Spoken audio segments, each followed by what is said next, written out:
नमस्कार मंडळी, मी अक्षय मोरे मित्रमंडळामध्ये आपलं सहर्ष स्वागत। तर आज आपण किचन सिरीज मध्ये बनवतोय अंडा करी म्हणजेच एग करी। चला सुरुवात करूया। तर एग करी बनवण्यासाठी आपण घेणार आहे 2 कांदे, ज्याला छोट्या छोट्या स्लाइस मध्ये कट करून घेणार आहे। त्याच्यानंतर मग कोथिंबीर वगैरे सगळ्या गोष्टी आपण कटिंग करून साईडला ठेवणार आहे।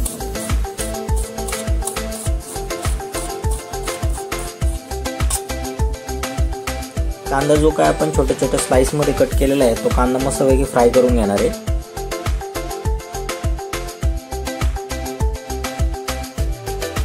फ्राय करून घेत असताना कांदा फक्त एजेस पर्यंत म्हणजे एजेस फ्राय व्हायला लागल्या सुरुवात झाली तोपर्यंतच आपण कांदा फ्राय करून घेणार आहे।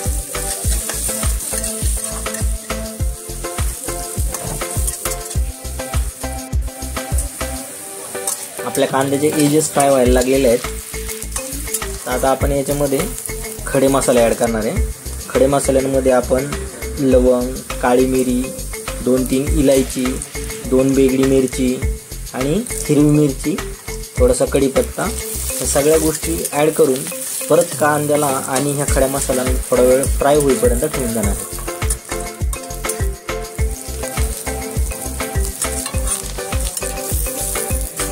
फ्राय करून झाल्यानंतर ना हे सगळं जे काही मिश्रण आहे ते मिश्रण आपण मिक्सरमध्ये बारीक वाटून घेणार आहे।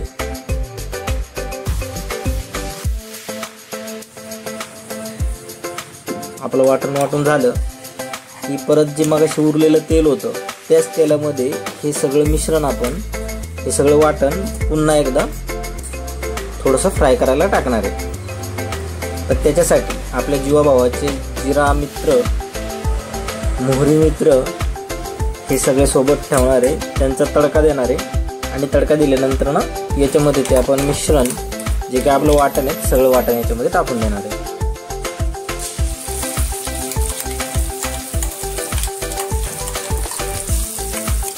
आणि हे वाटण तेल सुटेपर्यंत मस्तपैकी फ्राय करून घेणार आहे। आधीमध्ये जास्तच वाटायला लागलं की कढईला चिटकतंय, तर आपण याच्यामध्ये थोडं मी पाणी ॲड करणार आहे।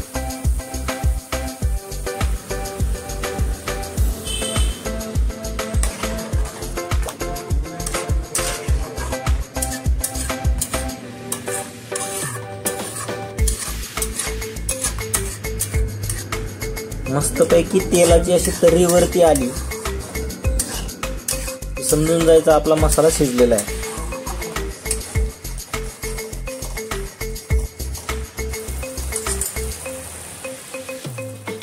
आता आपण याच्यामध्ये टोमॅटोची प्युरी ॲड न करता आपण याच्यामध्ये दह्याचा वापर करणार आहे। पण त्याआधी हळद आणि थोडंसं मिरची पावडर आणि काश्मीरी रंगतदार जी मिरची असते ती मिरची टाकून त्यांचा कडवटपणा आणि तिखटपणा जाईपर्यंत थोडंसं ह्याच मसाल्यामध्ये फ्राय करून घेणार आहे।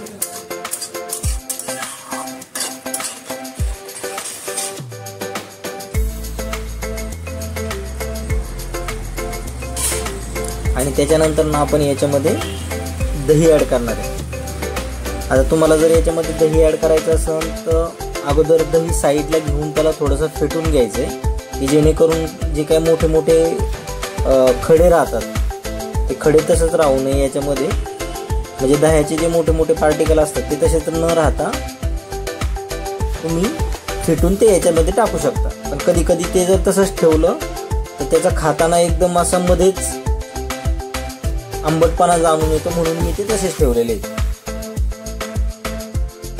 दही थोडंसं फ्राय करून झाल्यानंतर ना त्याच्यामध्ये पाणी ओतायचं आणि दही शिजून द्यायचं मस्तपैकी। मग असे जसं आपल्या मसाल्याचं तेल सुटलेलं तशाच पद्धतीने दह्यातलं सुद्धा तेल बाहेर येईपर्यंत आपण दही शिजवून घेणार आहे।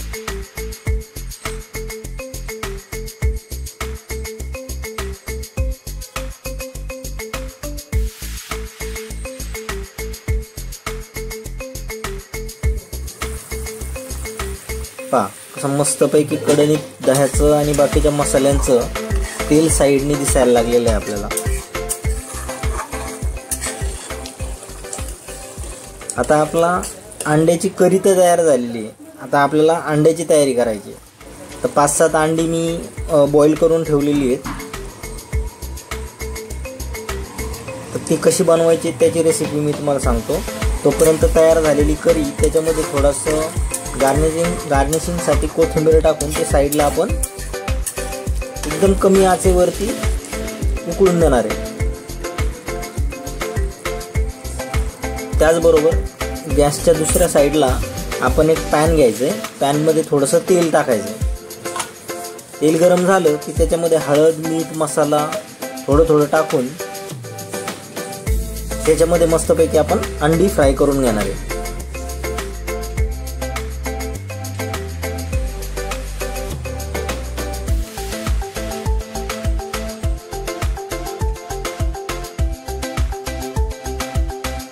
याच्यामुळं काय होतं, अंड्याला एक वेगळ्या प्रकारची चव येते. आपण काय करतो, युजली अंडी बॉईल करतो, ती सोलतो आणि ती तशीच अंडे याच्यामध्ये टाकून देतो करीमध्ये.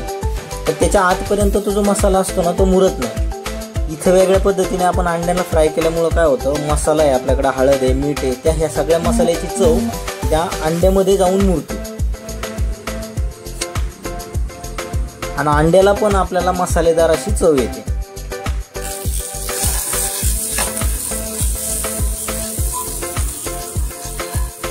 अंड्याच्या वरचा जो काय पापुद्रा आहे तो पापुद्रा असा लालसर वाटायला लागला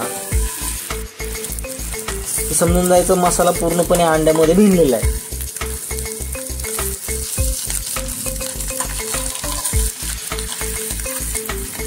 अंडा भिनून झाल्यानंतर ना त्याला थोडेसे काप द्यायचे अंड्यांना. तुम्हाला जसे पाहिजे तसे तुम्ही काप देऊ शकता. आणि त्याच्यानंतर ना फ्राय झालेली आपली अंडी आपण ह्या करीमध्ये सोडणार आहोत.